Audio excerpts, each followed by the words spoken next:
जी हाँ दोस्तों, सुशांत सिंह राजपूत केस में हमें एक नया मोड़ देखने को मिला जिसमें सुशांत सिंह के पिता ने अहम भूमिका निभाई और सामने आकर ये बताया किस प्रकार से रिया चक्रवर्ती की कुछ साजिशों के चलते ही उनके बेटे की जान गई है।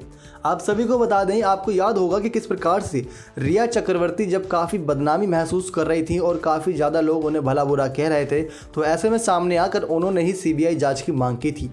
दरअसल बात यह है दोस्तों कि सीबीआई जांच की मांग के पीछे रिया चक्रवर्ती की कुछ ज़्यादा साजिशें थीं, जहां पे वो अपने आप को बदनाम होता हुआ देख नहीं पा रही थी। तो ऐसे में फैंस की निगाहों में अच्छा बनने के लिए उनके पास ये अच्छा मौका था, क्योंकि पुलिस पहले ही 30 से ज़्यादा लोगों से पूछताछ कर चुकी थी और कई सारे सबूतों के आधार पर जाँच कर चुकी थी, लेकिन उनके हाथ कोई बड़ा सबूत नहीं लगा था।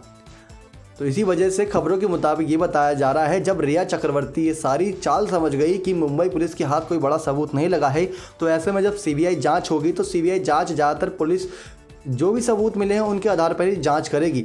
ऐसे में जांच जो होगी उसके बाद जो नतीजा निकलेगा वो आप सभी के सामने तो होगी, क्योंकि जो नतीजा अभी तक निकला था उसमें ये बात क्लियर थी कि जिस प्रकार से सुशांत सिंह ने अपनी ही जान ले ली थी अपने ही फ्लैट में, और इस साजिश में उनके पीछे किसी का हाथ नहीं था, बस कुछ डिप्रेशन की पीछे की वजह थी।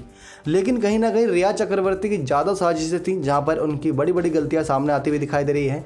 जब सुशांत सिंह राजपूत के पिता ने ये बड़ा खुलासा किया कि किस प्रकार से कुछ पैसे लेकर गई थी और कुछ ऐसे आरोप लगाए जो सभी को हैरान कर देने वाले थे। तो ऐसे में सुशांत सिंह राजपूत के फैंस की निगाहों में अच्छा बनने के लिए रिया चक्रवर्ती ने सीबीआई जांच की मांग की थी।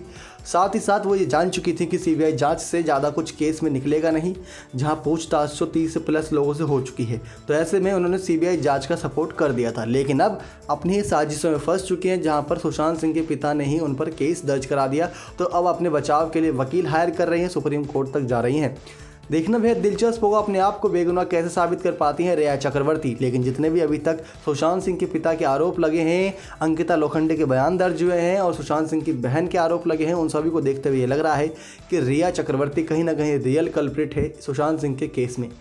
आपकी क्या राय है दोस्तों? कॉमेंट करके जरूर बताइएगा। नेक्स्ट 9 लाइव की रिपोर्ट।